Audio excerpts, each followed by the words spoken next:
When I told my family I had breast cancer, my sister did something I'll never forgive. My older sister Victoria had spent our entire lives hogging the spotlight. When I got pneumonia at 14, she suddenly started miscarrying a baby despite being a proud virgin.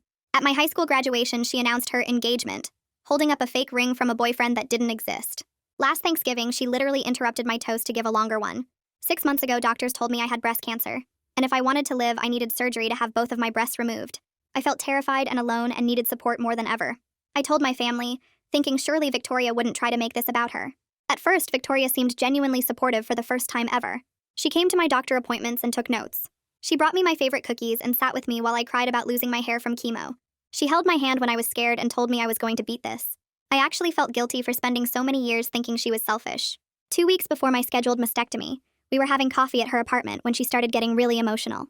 "I've been thinking so much about what you're going through," she said with tears in her eyes, "and I've made a really big decision. I'm getting a mastectomy too, in solidarity with you. You know how people shave their heads when someone has cancer? I'm doing something even more meaningful." I actually laughed because I thought she was making some kind of weird joke. But then Victoria pulled out her phone and showed me a surgery date scheduled for 5 days before my surgery. She'd already met with a plastic surgeon. She'd already paid a deposit. She was completely serious. I tried to explain that this was insane, that I was having the surgery because cancer would literally kill me if I didn't, not because I wanted to make some kind of symbolic statement. Victoria got offended and started crying harder. "I'm trying to show you that you're not alone in this. I'm sacrificing my body for you. I'm choosing to go through the same pain." I told her it wasn't the same at all, but she wouldn't listen. Over the next week, Victoria posted constantly on social media about her upcoming surgery and her journey of solidarity, and how difficult it was to make this choice. She started a fundraiser online for her surgery costs, even though she didn't have cancer, and insurance obviously wouldn't cover it. Strangers donated thousands of dollars, calling her a hero and an angel. She posted crying selfies with captions about her bravery. Victoria had her surgery first, and acted like she was the first person in history to ever go through something difficult. She posted hospital photos, crying videos about how painful recovery was, and long paragraphs about her courage. Our mother stayed at her house for an entire week, helping her recover and cooking all her meals. When I had my actual cancer surgery 5 days later, my mom could only stay with me for 2 days because, "Your sister still needs me. She's having such a hard time adjusting to her new body." I had drains coming out of my chest and could barely lift my arms, but I had to take care of myself because Victoria needed our mother more. At family dinner 2 weeks after both surgeries, our parents threw Victoria a party. They called it a celebration of courage, and there was an actual cake with her name on it. Our aunt and uncle gave speeches about what an incredible person she was for choosing this when she didn't have to. I sat there with drains still in my chest from removing actual cancer, and not one person asked how I was feeling or if I was okay. Victoria stood up and gave this long, tearful speech about how hard it is to look in the mirror now, how she'll never feel like a woman again, but it was all worth it to support her baby sister through her journey. She was sobbing. Everyone else was crying, and they kept calling her a saint and a martyr. I tried to say something about how this was completely insane, but my dad actually shushed me. "Let your sister have this moment," he whispered. "What she did for you is incredible." That night, I found out a magazine had contacted Victoria about doing a feature story on her solidarity surgery. They wanted to interview her and take photos and everything. 3 days later, Victoria called me crying happy tears. "You're not going to believe this," she said, her voice shaking with excitement. "A publisher reached out. They want me to write a whole book about my experience. They said my story of voluntary sacrifice is so inspiring." I stood there holding the phone. "Will you help me write the book?" she asked, excited. My eyes suddenly lit up. "Of course I will. Come over, let's discuss it." I hung up, my plan already forming. I spent the evening tidying my apartment and setting up my laptop on the coffee table, making sure my voice recorder app was ready and hidden behind my browser tabs.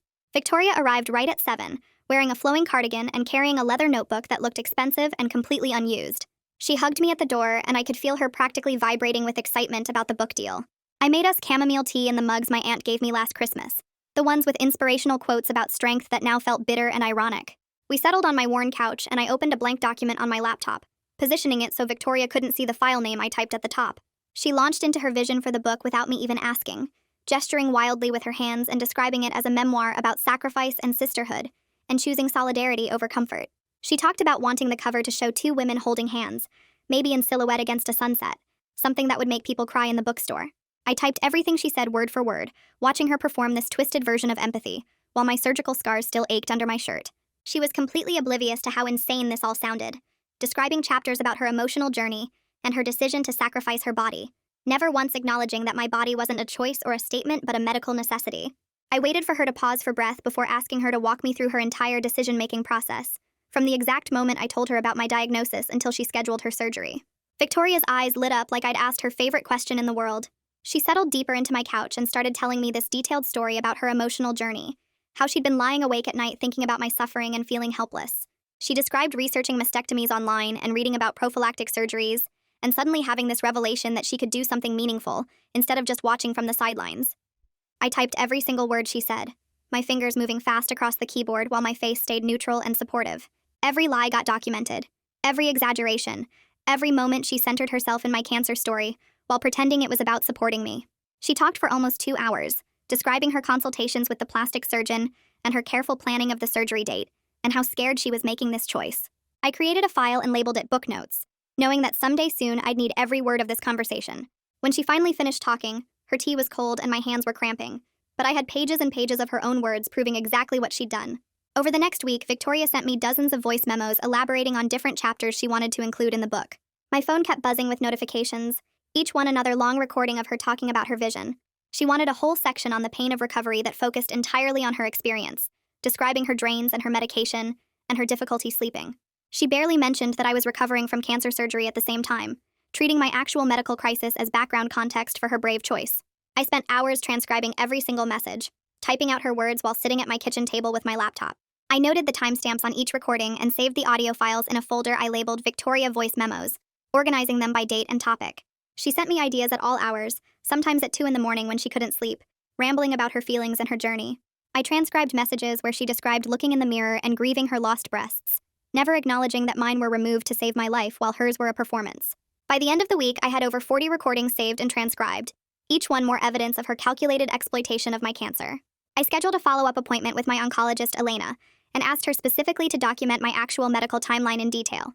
She sat across from me in her office with my thick file open on her desk, looking concerned about why I needed this information. I explained that my sister was writing a book about her elective surgery, and I wanted clear documentation of the difference between medical necessity and cosmetic choice. Elena's expression shifted from confused to angry as she understood what I was telling her. She provided me with copies of my pathology reports showing the cancer cells, my surgical notes detailing the mastectomy procedure, and my treatment plan outlining the chemotherapy protocol. Every page showed the medical necessity of my surgery, the stark reality that I would have died without this intervention. I also asked her to note in my file that Victoria's surgery was purely elective with no medical indication, no genetic markers, no family history, nothing that would justify a prophylactic mastectomy. Elena wrote a detailed note in my chart and printed me a copy, her hand shaking slightly as she signed it. She told me she was sorry my family had failed me this way, and that what Victoria did was deeply inappropriate from a medical ethics standpoint. Victoria invited me to meet with Irving, the literary agent who contacted her about the book deal. We met at a coffee shop downtown that had exposed brick walls and overpriced lattes, the kind of place where creative people have important meetings. Irving was in his 50s with gray hair and expensive glasses, carrying a leather portfolio that matched Victoria's unused notebook. I watched him get more and more excited as Victoria performed her story, leaning forward and taking notes while she talked about her unprecedented act of empathy. She cried when describing how hard it was to choose this surgery, dabbing at her eyes with a napkin while Irving nodded sympathetically. He kept using words like powerful and inspiring and groundbreaking, talking about how her story would resonate with readers everywhere. I smiled and took notes on my own laptop, acting like the supportive sister helping with the book project. My phone sat in my lap with the voice memo app running, hidden under the table where nobody could see it. I recorded the entire meeting, capturing Irving's enthusiasm and Victoria's performance, and every exaggerated claim she made about her sacrifice. When Irving talked about the potential for speaking engagements and media appearances, Victoria practically glowed with excitement. I kept smiling and typing, documenting everything for the file I was building. I started attending a cancer support group that met twice weekly at the hospital, in a small room with a circle of folding chairs and a box of tissues on the table. The first night I walked in, 7 other people were already sitting down, all of them at different stages of treatment or recovery. Listening to other people's actual struggles with cancer and recovery made Victoria's performance even more grotesque in comparison. A woman my age talked about her mastectomy and how scared she was, describing the same drains and pain I'd experienced, and nobody in her family had tried to make it about themselves. An older man described his wife shaving her head in solidarity when he lost his hair, a genuine gesture of support that didn't involve surgery or fundraising or media attention. I shared my story with the group leader Natasha after the 3rd meeting, pulling her aside and explaining what Victoria had done. Natasha was a breast cancer survivor herself, who'd been leading this group for 5 years, and she looked horrified as I talked. She told me that what Victoria did was deeply inappropriate and harmful, that stealing someone's cancer story for attention was a form of psychological abuse. She validated everything I'd been feeling, all the anger and betrayal I'd been trying to process alone. Having someone with medical knowledge and experience confirm that Victoria's behavior was wrong helped counter all the family gaslighting about how lucky I was to have such a devoted sister. 2 weeks into our collaboration, Victoria invited me to her apartment to work on the book proposal. She opened her laptop and pulled up the fundraiser page, showing me the final total with obvious pride. Strangers had donated over $15,000 for her solidarity surgery costs, leaving comments about her bravery and sacrifice. Victoria scrolled through the donations and the comments, reading some of them out loud like they were reviews of her performance. Then she admitted casually that the surgery only cost $8,000, and she'd kept the rest for recovery expenses like meal delivery and house cleaning services. She said it so matter-of-factly, like it was completely reasonable to pocket $7,000 from people who thought they were helping with medical costs. I took screenshots of everything while she was in the bathroom, capturing the total amount raised, the surgery costs she'd just admitted, and dozens of donor comments praising her sacrifice. I photographed comments from people who said they wished they had a sister like her, from cancer patients thanking her for her compassion, from strangers calling her an angel and a hero. Every screenshot went into my evidence folder, building a comprehensive record of her fraud. I reached out to Harvey, the journalist who wrote the original article about Victoria's solidarity surgery, using a casual email that pretended I wanted to help with a follow-up piece. He responded enthusiastically, and we met for coffee at a place near his newspaper office. I told him I was helping Victoria with her book, and thought he might want to collaborate on expanding the story. Harvey was excited about the idea and shared his notes and recordings from interviewing Victoria, thinking he was helping me help her. I listened to the recordings on my laptop while he explained his reporting process, hearing Victoria make claims about surgical risks and recovery timelines that directly contradicted everything my oncologist had told me. She described her surgery as medically complex and dangerous, talking about potential complications that didn't actually exist for elective cosmetic procedures. Harvey's notes showed she'd exaggerated her recovery time and her pain levels, creating a narrative of suffering that matched cancer surgery instead of the simpler procedure she'd actually undergone. I copied all his files to my flash drive while he was getting us more coffee, adding journalist documentation to my growing case against Victoria. Victoria asked me to write the chapter about our childhood, sending me a long email with specific stories she wanted included. She wanted me to make her look like a protective older sister who always watched out for me, describing moments of sisterly bonding and support. I sat at my kitchen table and wrote 2 completely different versions of our childhood chapter. The first version was sanitized and false, full of warm memories and protective moments that never actually happened, the version Victoria wanted to see. The second version was brutally honest, documenting every time she stole my moments and made my experiences about herself. I wrote about the fake miscarriage during my pneumonia when I was 14, describing how she claimed to be losing a baby despite being a proud virgin who'd never had a boyfriend. I included the non-existent engagement she announced at my high school graduation, complete with a fake ring and a boyfriend that didn't exist. I documented last Thanksgiving when she interrupted my toast to give a longer one about herself, and every other time she'd hijacked my life for attention. I saved both versions in separate files, one labeled Childhood Chapter Draft for Victoria, and one labeled Childhood Chapter Truth for my records. My mother called to check on the book project, her voice bright and cheerful as she asked if I was being helpful enough to Victoria. She reminded me how lucky I was that Victoria had done something so meaningful for me, how not everyone had a sister willing to make such a sacrifice. She suggested I dedicate the book to Victoria's courage, maybe write something in the front pages about how grateful I was for her solidarity. I agreed pleasantly while typing notes about the conversation, adding her comments to my documentation file labeled Family Enabling Pattern. My mother talked for 20 minutes about how proud she was of Victoria and how the book would inspire so many people. She mentioned that several people at church had asked about the book and couldn't wait to read Victoria's story. I made supportive sounds and took detailed notes, documenting every instance of my mother prioritizing Victoria's performance over my actual cancer experience. When I finally hung up, I had 3 pages of notes showing the family dynamic that had enabled Victoria's behavior for our entire lives. The next morning, I opened Instagram and saw Victoria had posted a photo of us at her apartment with her laptop open between us. The caption read, "Working on the book with my incredible sister. This healing journey continues to teach me so much about love and sacrifice. Writing these chapters together is bringing us even closer." The comment section exploded with praise. Hundreds of people called her inspiring, brave, amazing, a true hero. Someone wrote, "You are literally an angel on earth," with prayer hands emojis. Another comment said, "I donated to your surgery fund and seeing how you're still supporting your sister makes me so proud." I started screenshotting everything. Every post, every comment, every share. I created a new folder on my laptop labeled Social Media Evidence and saved each image with the date and timestamp. Victoria had posted 6 times in the past week about writing the book, always positioning herself as the brave one helping me process my trauma. She never mentioned that I was the one actually writing most of the content, or that her surgery was completely unnecessary. I spent 2 hours going through her entire social media history, documenting every lie she'd told about her recovery, every exaggeration about her pain, every post that made her surgery sound medically complex instead of elective cosmetic work. 3 weeks into the project, I texted Victoria asking if I could get copies of her medical records from the surgery to make sure we got all the details right in the book. She didn't respond for 6 hours, which wasn't like her. When she finally replied, she said she'd have to check with her doctor's office about releasing them. 2 days later, she dropped off a manila envelope at my apartment. Inside were 10 pages of documents from her plastic surgeon's office, but they looked weird. The pages were photocopies of photocopies. Some parts were blurry, and certain sections had black marks covering information. I read through everything carefully. The procedure was listed as prophylactic mastectomy, which sounded medical and serious. But there was no mention of family history of breast cancer. No genetic testing results. No BRCA gene mutations. No medical reason listed anywhere for why this surgery was necessary or recommended. Just patient-elected procedure in tiny print at the bottom of one page. I made copies of everything and added them to my evidence files. Then I Googled lawyers in my area who handled medical fraud cases. I found Donald Terry's office downtown and called to schedule a consultation. His secretary said he had an opening that Thursday afternoon. When I arrived, Donald Terry turned out to be a man in his 50s with gray hair and a kind face. I sat in his office and explained the whole situation while he took notes. I showed him Victoria's fundraiser page, her social media posts, her medical records, and my own medical documentation proving I actually had cancer. He listened to everything without interrupting. When I finished, he leaned back in his chair and shook his head.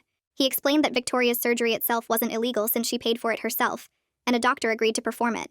But using it to collect donations under false reasons could be fraud. He said misrepresenting medical necessity might violate consumer protection laws, especially since she raised money by making people think she needed the surgery for health reasons. He agreed to review all my documentation and told me to keep gathering evidence of everything Victoria said publicly about the surgery and the book. His consultation fee was $200, which seemed reasonable. Before I left, he said something that stuck with me. He told me he'd been practicing law for 28 years, and this was one of the most clear-cut cases of family exploitation he'd ever seen. He seemed genuinely mad on my behalf, which felt good after months of my own family treating Victoria like a saint. The next day, Victoria emailed me a draft of her book's introduction. I opened the document and started reading. The first paragraph described her sitting in the oncologist's office with me when I got my diagnosis, holding my hand while the doctor explained I had cancer. She wrote about feeling my fear in that moment, about watching my face go pale, about knowing right then that she had to do something meaningful to support me. My hands started shaking as I read. Victoria was never at that appointment. I went alone because it was supposed to be a routine follow-up, and I didn't think I needed anyone with me. I have it marked in my calendar, May 15th, 2:15 in the afternoon. I drove myself there, heard the news alone, and sat in my car in the parking lot crying for 30 minutes before driving home. I called Victoria that evening to tell her, but she wasn't there with me. I pulled out my phone and found my oncologist's number. I called and asked if they could send me documentation of everyone who attended my appointments. The nurse said she'd have to check with my doctor, but it should be fine since it was my own medical record. 3 days later, I received an email with a list of every appointment I'd had, including who was present. The diagnosis appointment listed only me and Elena Shaw, my oncologist. No Victoria. I saved this document in my evidence folder under a new subfolder I created called Fabricated Scenes. Then I went back to Victoria's draft and highlighted every single false claim she made, noting in the margins what actually happened. I had my regular chemotherapy session on Tuesday morning at the hospital. I checked in at the cancer center and sat in one of the big reclining chairs while the nurse set up my IV. The woman in the chair next to me was probably in her 40s, thin from treatment, wearing a soft hat over her bald head. We started talking the way patients do when you're stuck getting chemo for hours. She told me her name was Jane and she'd been fighting ovarian cancer for 2 years. Then she mentioned her sister had a preventive mastectomy last year after they both tested positive for the BRCA gene mutation. Jane explained how their mom died of breast cancer at 42 and their aunt died of it at 38. So when the genetic testing came back positive, her sister decided to have the surgery to reduce her risk. She said her sister never told anyone outside the family, never asked for money, just quietly had the procedure and supported Jane through her cancer treatment. Listening to this legitimate case of preventive surgery made me so angry about Victoria's performance, I had to close my eyes and breathe slowly. This was what actual solidarity looked like. A real medical reason, done privately, focused on supporting the sick family member instead of seeking attention. Jane's sister had an 87% chance of developing breast cancer because of her genes. Victoria had zero medical reason and turned it into a publicity campaign. That Friday, Victoria called me sounding excited and talking fast. The publisher wanted to move up the book's release date to spring instead of fall to take advantage of current interest in her story. She'd already started planning her book tour, talking about doing readings at bookstores in 5 different cities. Then she mentioned she'd been contacted by 2 medical conferences about speaking on panels about patient support and family solidarity. She wanted to talk to doctors and nurses about her experience and maybe inspire other people to support their sick family members. I made supportive sounds and told her how amazing that was while my brain calculated timelines. If the book was coming out in spring, that gave me about 4 months to finish documenting everything and figure out my next move. I needed to make sure I had absolutely everything before I acted, because I'd only get one chance to expose her. After we hung up, I made a new document on my laptop titled Timeline and started mapping out exactly when I needed to complete each phase of gathering evidence. The next week, I called my insurance company and requested copies of all my medical bills and explanation of benefit statements from the past year. They said it would take 7 to 10 business days to compile everything. When the thick envelope arrived, I spread all the papers across my kitchen table and added up the numbers. My cancer surgery cost $18,000. My chemotherapy treatments cost $32,000 so far, with more sessions still to come. Radiation therapy, if I needed it, would be another $15,000. Follow-up appointments, scans, and medications added up to thousands more. Even with insurance covering most of it, I still owed over $9,000 in out-of-pocket costs. I was on a payment plan, sending the hospital $200 every month, trying to manage it on my limited income while I couldn't work full-time during treatment. I pulled out the information I'd saved about Victoria's surgery. Her plastic surgeon charged $8,000 for the elective mastectomy. She raised $15,000 from strangers on the internet. She kept $7,000 extra, claiming it was for recovery expenses. Meanwhile, I was going into debt from actual cancer treatment while she profited from performing fake solidarity. I made copies of all my financial documents and added them to my evidence files with notes comparing the costs. Sunday dinner at my parents' house felt like walking into enemy territory. Victoria arrived wearing a new dress, looking healthy and normal, her reconstruction surgery completely healed. She waited until everyone was sitting at the table with food on their plates before making her announcement. She said the book had an official title now, Choosing Her Pain, A Sister's Sacrifice. My father Garrett actually got tears in his eyes. He stood up and hugged Victoria, telling her how proud he was of her compassion and her courage. My mother started crying too, saying the title was beautiful and meaningful. Nobody asked about my latest scan results, which had come back clear 3 days ago. Nobody asked how I was managing the side effects from my last chemo treatment, which had left me exhausted and nauseous for a week. I sat there pushing food around my plate while my family celebrated Victoria's book about exploiting my cancer. After 20 minutes of listening to them discuss her upcoming book tour, I excused myself to the bathroom. I locked the door, sat on the edge of the bathtub, and cried as quietly as I could for 5 minutes. Then I washed my face, fixed my makeup, and went back to the table smiling like nothing was wrong. The following Wednesday, I met with Natasha Elliott at a coffee shop near the hospital. Natasha ran my cancer support group, and I'd mentioned Victoria's situation to her a few weeks ago. I brought my laptop and showed her everything I'd documented. The social media posts, the medical records, the financial information, the fabricated scenes in Victoria's book draft. Natasha read through it all carefully, her expression getting more serious with each page. When she finished, she told me about 2 other women in her network whose family members had done similar things during their cancer treatment. One woman's mother had started a huge fundraiser claiming she was the primary caregiver, then spent the money on a vacation.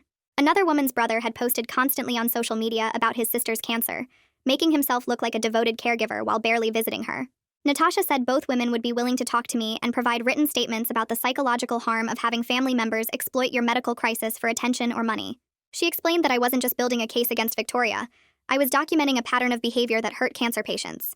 She gave me contact information for both women and told me to reach out whenever I was ready. 2 weeks later, Victoria asked me to help with photos for the book's marketing materials.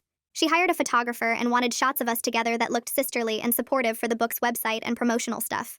I agreed and showed up at her apartment on Saturday morning. The photographer had us sit close together on Victoria's couch, put our heads near each other, hold hands, smile at the camera. Between shots, I noticed Victoria was wearing a fitted shirt that showed her reconstructed chest looking completely normal and symmetrical. Meanwhile, I still had visible swelling under my loose shirt, and I'd only recently gotten my surgical drains removed. My chest was uneven and scarred, and I was still dealing with pain and limited mobility in my arms. The photographer kept telling Victoria how brave she looked, how strong, how inspiring. He took probably 200 photos over 2 hours, and in every single one, Victoria was positioned as the hero of the story. After he left, Victoria showed me some of the pictures on her laptop and asked which ones I liked best. I pointed at a few random images and told her they all looked great, while inside I was thinking about how these photos would look when the truth came out about her lies. Back at my apartment that night, I opened my laptop and pulled up Victoria's Instagram account alongside my medical calendar. I started taking screenshots of every post she made about her recovery, noting the dates and captions. On October 15th, she posted a crying selfie about unbearable pain and how hard it was to even get out of bed. My calendar showed I had a 4-hour chemotherapy session that same day. On October 22nd, she shared a long post about the emotional toll of looking at her scars. I was at a surgical follow-up appointment getting my drains removed. I created a spreadsheet with 3 columns, Victoria's posts, my actual medical appointments, and the stark contrast between her performance and my reality. The pattern was undeniable when you saw it laid out side by side. Every time she claimed to be suffering, I was actually at the hospital dealing with cancer treatment. I saved everything in a folder labeled Timeline Evidence and backed it up to 3 different places. 2 days later, my phone rang with a number I didn't recognize. The woman introduced herself as a writer from the magazine that contacted Victoria. She explained they wanted to include my perspective in the feature story about the solidarity surgery. I kept my voice pleasant and asked what angle they were planning for the article. She described it as the most beautiful story of sisterly love in the face of cancer, about how Victoria chose to walk this painful path alongside me. I realized she had no idea Victoria's surgery was completely unnecessary and elective. I politely declined the interview, but asked for her contact information in case I changed my mind. She gave me her direct email and cell number. I added both to my documentation file under media contacts and made a note about their planned narrative angle. The following Tuesday, Victoria asked me to meet her at a coffee shop downtown to discuss the book contract. She arrived carrying a leather folder and practically bouncing with excitement. She pulled out her tablet and showed me the contract, scrolling through pages of legal language. The advance was $50,000, split into 3 payments. She'd already received the first installment of $17,000. I asked what she planned to do with the money. Victoria gestured out the window at a brand new silver car parked at the curb. She bought herself a BMW, saying she deserved something nice after everything she'd been through. I stared at the car and then at her glowing face. Meanwhile, I was sitting on a stack of medical bills totaling over $60,000, trying to figure out payment plans on my limited income while still recovering. I smiled and told her the car looked great, then took a photo of the contract pages with my phone. My next appointment with Elena Shaw happened on Thursday morning. I sat in her office and explained how Victoria's behavior was affecting my recovery. I told her about the book deal, the media attention, the family dynamics, and how exhausting it was to watch everyone celebrate Victoria while I dealt with actual cancer treatment. Elena listened carefully and typed notes into my medical records. She documented that family stress was complicating my treatment and emotional healing. When she finished, she looked at me and said she could write a letter describing the harmful nature of Victoria's actions if I ever needed professional validation. I thanked her and asked her to add that offer to my file. She printed me a copy of her notes and I added them to my growing evidence collection. 4 weeks into our collaboration, Victoria sent me a text late one evening. She said she'd been contacted by several talk shows wanting to feature her story. She was particularly excited about a daytime show that focused on inspirational human interest stories. The text ended with a question asking if I would appear with her on the show. I sat there looking at my phone, thinking about how much more public this would become. More publicity meant more people would eventually see the truth. I texted back that I would love to support her and would definitely appear on the show with her. She sent back 3 heart emojis and said she'd keep me updated on the taping schedule. The next morning, I opened an email from Victoria with the latest version of her book proposal attached. I scrolled through the document, reading her descriptions of the surgery and recovery process. Then I stopped scrolling. Embedded in the proposal were photos I recognized immediately. They were my actual post-surgical images, pictures I took on my phone for my own medical documentation. Photos of my chest with drains, my swollen surgical sites, my recovery room. She somehow got into my phone and copied them without asking. I immediately called Donald Terry and explained what I found. He confirmed this was a violation of my privacy rights and potentially copyright infringement since I took the photos. I forwarded him the entire proposal and he said to document everything and add it to my case file. That afternoon, my aunt called. She spent 15 minutes telling me how incredible Victoria was and how grateful I should be to have such a devoted sister. Then she mentioned something that made me sit up straight. Victoria had been speaking at their church about her experience, giving talks about sacrifice and sisterhood. The church had been accepting donations for cancer research in my name after each talk.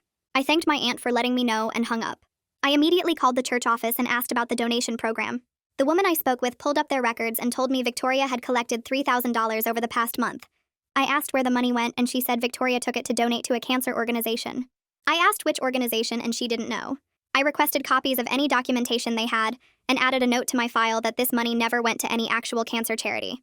The following week, I attended a book publishing workshop at the community center downtown. The instructor spent 2 hours explaining how publishers verify claims in memoirs, especially after several high-profile fraud cases. She talked about fact-checking procedures and how publishers can be held liable for publishing false information.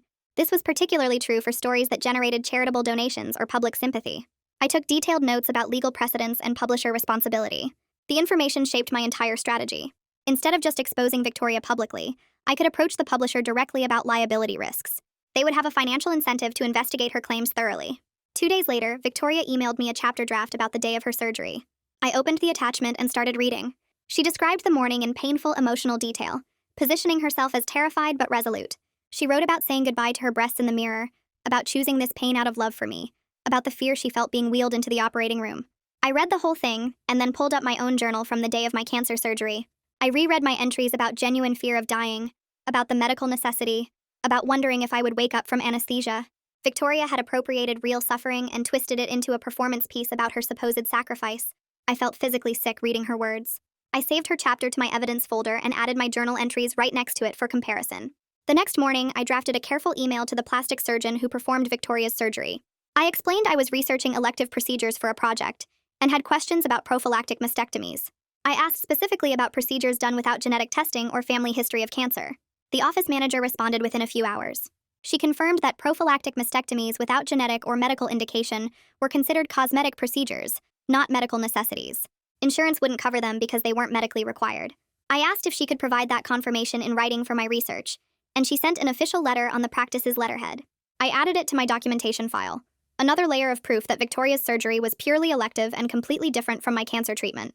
My next chemotherapy session came 3 days later. I sat in the infusion chair with the IV in my arm, watching the poison drip into my veins to kill any remaining cancer cells. The nurse who usually handled my treatments, a woman in her 50s with kind eyes, noticed I was crying. She asked if I was okay, and I just broke. Everything came pouring out about Victoria's solidarity surgery, the fundraiser fraud, the book deal, how my family celebrated her while I recovered from actual cancer surgery alone. The nurse pulled up a chair and listened to the whole story, her expression shifting from concerned to horrified. She told me she'd been an oncology nurse for 20 years and had seen family members do terrible things to patients, but never anything quite like this. She said what Victoria did was emotional abuse disguised as support, and it made her sick. Before I left that day, she gave me her personal email and offered to write a professional statement about the psychological harm of having your cancer experience stolen and used for attention. She said medical professionals validating my experience could help counter the gaslighting my family had been doing. I thanked her and added her contact information to my evidence file. 2 days after that chemotherapy session, Victoria texted asking me to come over because she had something exciting to show me. I drove to her apartment and found her practically bouncing with excitement. She pulled out her laptop and showed me the book cover mock-up the publisher had sent. The image showed a soft focus photo of Victoria looking ethereal and brave, her eyes gazing off into the distance like some kind of saint. The title read, "Choosing Her Pain," in elegant script, and underneath in smaller letters it said, "One woman's choice to share her sister's pain." I stared at that cover for a long time, feeling something shift inside me. This was my breaking point. Seeing her literally profit from and romanticize my cancer, turning my medical crisis into her inspirational brand, made everything suddenly clear. I looked up at Victoria's excited face and smiled. I told her the cover was beautiful, and asked when she needed the final manuscript sections from me. She said within 2 weeks, and I promised I'd have everything ready. That weekend, I cleared my entire schedule and spent both Saturday and Sunday compiling everything into one comprehensive document. I started with my medical records showing the cancer diagnosis, the pathology reports, the surgical notes, and my treatment plan. Then I added Victoria's medical records showing her elective procedure with no medical indication. I included financial records comparing my $60,000 in cancer treatment costs to her $8,000 cosmetic surgery. I printed out every social media post Victoria had made about her solidarity surgery, organizing them chronologically with timestamps. I added screenshots of the fundraiser page showing she collected $15,000 when her surgery only cost $8,000. I included the recordings I'd made of our book collaboration meetings where she fabricated scenes and exaggerated her experience. I compiled witness statements from my support group about the psychological harm of family exploitation. I added the timeline comparison showing Victoria posting about her difficult recovery on days when I was at chemotherapy appointments. I organized medical bills, insurance statements, donation records from the church fundraiser, and emails between Victoria and her literary agent. The evidence package grew to over 200 pages and told an undeniable story of calculated exploitation and fraud. I organized it professionally like a legal brief, with tabs separating each section and an executive summary at the beginning. Every claim was backed by documentation. Every lie was exposed with proof. On Sunday evening, I created a second document specifically for the publisher. This one focused on factual inaccuracies in Victoria's book proposal and the liability risks of publishing false claims that generated charitable donations. I framed everything in terms of protecting the publisher from legal exposure, rather than just exposing my sister. I highlighted specific scenes Victoria wrote that I could prove never happened. I noted discrepancies between her claims about surgical risks and what medical professionals said about elective cosmetic procedures. I pointed out that she raised money under potentially false pretenses, which could expose the publisher to fraud allegations. I attached supporting documentation for every claim and organized it so anyone could follow the logic. On Monday morning, I emailed both documents to Donald Terry for review. He called me that afternoon and said they were thorough and damning. He made a few suggestions for strengthening the legal language, and I revised both documents based on his feedback. 3 days later, Victoria called asking if I'd finished the sections she needed for the book. I told her I was almost done. Then she asked if I would write a foreword from my perspective as the cancer patient. She wanted me to describe how meaningful her solidarity surgery was to my recovery, how supported I felt knowing she chose to go through the same experience. I told her I'd be happy to write something. That evening, I drafted a generic foreword about sisterhood that could be interpreted multiple ways. I wrote vague sentences about family bonds and going through difficult times together, carefully avoiding any specific praise for her surgery or claims that it helped my recovery. I knew it didn't matter because this book would never be published, but I needed to keep playing along. My final chemotherapy session arrived on a Thursday morning. Elena Shaw reviewed my latest scans and blood work, then told me I was officially in remission. She said my prognosis was excellent and I should be proud of how well I'd fought. This should have been the best news of my life, the moment I'd been working toward for 6 months. Instead of celebrating with my family, I drove home to my apartment and sat alone looking at the evidence documents on my laptop. I thought about calling my mother to share the good news, but I knew she'd immediately make it about Victoria somehow. I sat there in the quiet, understanding that my cancer journey was ending, but the battle with Victoria was just beginning. The next morning, Victoria posted on social media that she'd finished the manuscript. She wrote a long caption about how healing it had been to process this journey through writing, how she hoped her story would inspire others to show up for the people they love.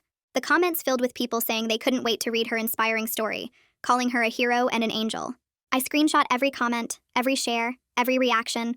I saved it all to a folder knowing these same people would soon see the truth. The higher Victoria climbed on this lie, the harder she would fall.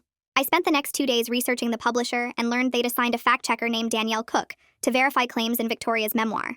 I found her email address through the publisher's website and sent a carefully worded message requesting a confidential meeting. I explained I had significant concerns about factual accuracy and potential legal liability related to my sister's book. I mentioned I had extensive documentation and wanted to discuss it before publication. Danielle Cook responded within 3 hours, saying she was intrigued by my formal approach and the mention of documentation. She agreed to meet with me the following week at a coffee shop downtown. Before my meeting with Danielle Cook, I contacted Donald Terry and asked him to do a practice run with me. We met at his office and I rehearsed exactly what I would say and how I would present the evidence. He helped me anticipate questions and frame everything in terms of legal risk and journalistic integrity, rather than appearing vindictive. He reminded me to stay calm and factual, to let the evidence speak for itself. We practiced for 2 hours until I could walk through the entire presentation smoothly. The meeting with Danielle Cook happened on a Tuesday afternoon. I arrived at the coffee shop early with my evidence binder and my laptop. Danielle showed up right on time, a professional woman in her 40s with sharp eyes and a notebook. We sat in a quiet corner and I started walking her through every piece of evidence methodically. I showed her the timeline discrepancies between Victoria's social media posts about her difficult recovery and my actual medical appointments. I presented the fabricated scenes Victoria wrote about being at my diagnosis appointment when my medical records proved she wasn't there. I demonstrated the financial fraud with the fundraiser documentation showing she kept $7,000 beyond her surgery costs. I showed her Victoria's medical records proving the surgery was elective with no medical indication, contrasting them with my cancer diagnosis and treatment necessity. Danielle took extensive notes and asked sharp questions about my sources and documentation methods. I provided her with copies of everything, organized in the same professional format. 3 hours passed as we went through each section of evidence. By the end, Danielle's face had gone pale. She closed her notebook and told me this was the most clear-cut case of memoir fabrication she'd encountered in 15 years of fact-checking. She said she needed to escalate this to the publisher's legal team immediately, and asked if I would make myself available for additional questions. I agreed and gave her my contact information. As I drove home from that meeting, I felt something close to relief wash over me. The truth was finally going to come out. Danielle closed her notebook and looked at me across the table. She told me she needed to take this straight to the publisher's legal team and asked if I could make myself available for more questions. I nodded and handed her a USB drive with copies of everything. She warned me this would probably kill Victoria's book deal and might lead to legal action against her. I met her eyes and said I understood completely. Accountability mattered more to me than keeping peace with my family. She stood up and shook my hand, thanking me for coming forward before they went to print with a fraudulent story. I drove home feeling lighter than I had in months. For 3 days, I heard nothing from the publisher. Victoria kept posting on social media about the book coming out soon. She shared excited updates about cover designs and marketing plans. I went to my support group on Tuesday evening and told Natasha about meeting with the fact-checker. She sat next to me and squeezed my hand. She reminded me I was doing the right thing, and that exposing Victoria would protect other people from her behavior. A woman named Sarah shared how she finally set boundaries with her toxic mother during her own cancer treatment. Another member talked about cutting off a sister who made everything about herself. Everyone agreed that sometimes the healthiest thing you can do is stop protecting people from their own actions. I left feeling supported in a way my actual family never made me feel. On Friday afternoon, my phone rang with Victoria's number. I answered and heard her voice shaking with panic. The publisher had called and requested an emergency meeting with her. They wouldn't tell her what it was about. She asked if I knew anything, and I lied smoothly. I suggested maybe they wanted to discuss marketing strategies or cover options. She sounded nervous, but not suspicious yet. I told her it would probably be fine and wished her good luck. After I hung up, I sat on my couch knowing her whole world was about to fall apart. The publisher's legal team called me directly on Monday morning. 2 lawyers and Danielle spent 90 minutes interviewing me about everything I had documented. They asked detailed questions about the fundraiser money and where it went. They were especially concerned about Victoria using my medical photos without permission. One of the lawyers explained they were ending Victoria's contract immediately. They wanted their advance money back and were considering fraud charges. The other lawyer thanked me for coming forward before publication. She said I had saved them from a major legal disaster. I gave them contact information for my oncologist and my lawyer in case they needed more documentation. 2 days later, someone knocked on my apartment door. I opened it and found Victoria standing there crying and shaking. Her makeup was running down her face. She pushed past me into my living room. The publisher had canceled everything. They wanted their money back. They were threatening to sue her. She knew I was involved somehow because Danielle had mentioned my medical records. Victoria started screaming at me. She called me jealous and vindictive. She asked how I could destroy her dream like this. I stayed completely calm and told her she destroyed her own dream by building it on lies. Victoria demanded to know exactly what I told the publisher. I walked to my desk and pulled out a printed copy of my evidence document. I sat down on the couch and started walking her through it page by page. Every lie she told about being at my diagnosis appointment, every piece of fraud with the fundraiser money, every time she used my medical photos without asking. She kept trying to interrupt and justify each thing. She claimed she was just trying to support me. She said I was being ungrateful after everything she sacrificed. I looked at her and said, "Support doesn't involve stealing someone's cancer story for money and attention." My doorbell rang less than an hour later. I opened it to find both my parents standing there. Victoria had called them sobbing. My father pushed into the apartment and immediately started yelling at me. He said I sabotaged Victoria's opportunity out of spite. My mother stood behind him crying. She asked how I could be so cruel to my sister after everything Victoria sacrificed for me. Something inside me finally snapped. I screamed back that Victoria sacrificed nothing. She exploited my cancer for attention while I was fighting to stay alive. My hands were shaking and tears were running down my face. I grabbed the evidence binder off my desk and shoved it at my father. I forced both my parents to sit down and look at the timeline of Victoria's lies. I showed them the fundraiser fraud with exact dollar amounts. I showed them my medical photos that Victoria stole from my phone. My father kept trying to minimize everything. He said Victoria just got carried away with good intentions. My mother suggested we could fix this as a family if I apologized to the publisher. I stood up and told them both I was done protecting Victoria from consequences. I pointed at my door and told them to leave my apartment right now. Over the next week, my phone rang constantly with calls from extended family. My aunt called and apologized for not seeing the situation clearly. She said she felt terrible about praising Victoria at that dinner while I sat there with drains in my chest. My uncle called and argued I was tearing the family apart over jealousy. He said Victoria made a mistake, but I was being vindictive. I blocked his number without responding. I thanked my aunt for her honesty and told her I appreciated her support. The family split into clear sides based on who was willing to see the truth about Victoria's behavior. Harvey contacted me after the publisher told him about the fraud investigation. He wanted to write a correction article and asked if I would give him an interview. I agreed to meet him at a coffee shop downtown. We sat there for 2 hours while I walked him through everything with documentation. He kept apologizing for not fact-checking Victoria's claims better the first time. He said he got caught up in the emotional story and didn't verify basic facts. He promised his follow-up article would be carefully researched and completely accurate. I gave him permission to quote me and use my medical records as evidence. That same evening, Victoria posted on social media that the book deal fell through because of creative differences with the publisher. She wrote a long caption about how the publishing industry doesn't understand true sacrifice and how she refused to let them water down her message. Within 2 hours, someone leaked screenshots from the publisher's legal team showing the fraud investigation. The comments on her post exploded with people demanding their donations back and calling her a liar and a con artist. Former supporters wrote that they felt manipulated and used. Someone found the original fundraiser page and calculated that she raised $15,000 for an $8,000 surgery. People started tagging news outlets and consumer protection agencies. Victoria tried deleting comments, but they kept coming faster than she could remove them. By 9 that night, she deleted her Instagram account completely. Then her Facebook disappeared. Then her Twitter. I sat on my couch refreshing pages and watching her entire online presence vanish in real time. The next morning, my phone started buzzing with emails from people who donated to Victoria's fundraiser. They were furious, and several threatened to sue her for fraud. One woman wrote that she donated $300 while struggling to pay her own medical bills because Victoria's story moved her so much. A man said he gave $500 and felt sick knowing it went toward an unnecessary cosmetic procedure. By noon, Victoria's lawyer called Donald Terry asking if I would make a statement supporting her and saying this was all a big misunderstanding. Donald actually laughed out loud and told them absolutely not. He called me right after and said Victoria was in serious legal trouble and would likely have to refund every donation. Over the next week, Victoria refunded the $15,000 from the online fundraiser, plus the $3,000 from the church donations. The refunds wiped out most of her savings account, and she had to borrow money from our parents to cover everything. Harvey's correction article published 3 days later and went viral immediately. It reached way more people than his original puff piece about Victoria's solidarity surgery. The article included quotes from Elena Shaw explaining the medical difference between cancer surgery and elective cosmetic procedures. He interviewed fraud experts about donation scams that exploit people's sympathy. He laid out a complete timeline of Victoria's pattern of attention-seeking behavior going back to my pneumonia at 14 and her fake miscarriage. The response in the comments was overwhelming. Hundreds of people said they were glad the truth came out. Cancer patients and survivors shared their own stories of family members who made their illness about themselves. Several people tagged Victoria's deleted social media accounts asking how she could live with herself. The article got picked up by larger news outlets, and suddenly Victoria's fraud was discussed on morning talk shows and parenting blogs. My mother called me 5 days after the article published. She was crying before I even said hello. She told me she was sorry and that she had been enabling Victoria's behavior for decades. She admitted she failed me during my cancer treatment by prioritizing Victoria's fake crisis over my real one. She said she spent years taking the path of least resistance with Victoria because it was easier than dealing with her tantrums and drama. She asked if we could rebuild our relationship and said she knew it would take time and probably therapy. I told her I appreciated the apology and I was willing to try. Then I asked about my father. She got quiet and said he was still struggling to accept what Victoria did. He kept insisting Victoria's intentions were good even if her execution was flawed.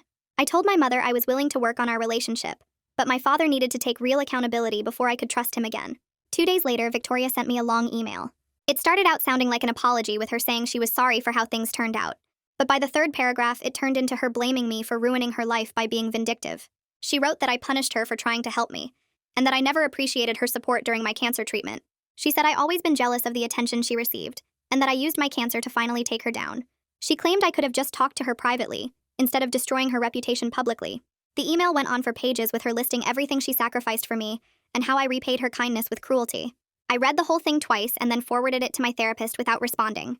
My therapist called it a textbook example of narcissistic personality disorder, and said the email proved exactly why no contact with Victoria was necessary for my mental health. The cancer support group threw me a small celebration the following week for finishing my treatment and for standing up to Victoria's exploitation. We met at the hospital community room and people brought snacks and decorations.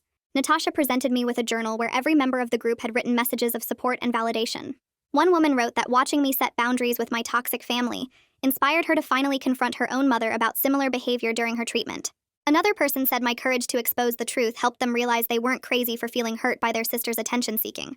Several members shared that they had family members who made their cancer about themselves, and they felt less alone knowing others experienced the same thing. I cried happy tears for the first time in months while reading their messages and feeling genuinely seen and supported. 3 months passed, and I focused on my recovery and rebuilding my life without Victoria's drama. Then I got a call from a nonprofit organization that supports cancer patients.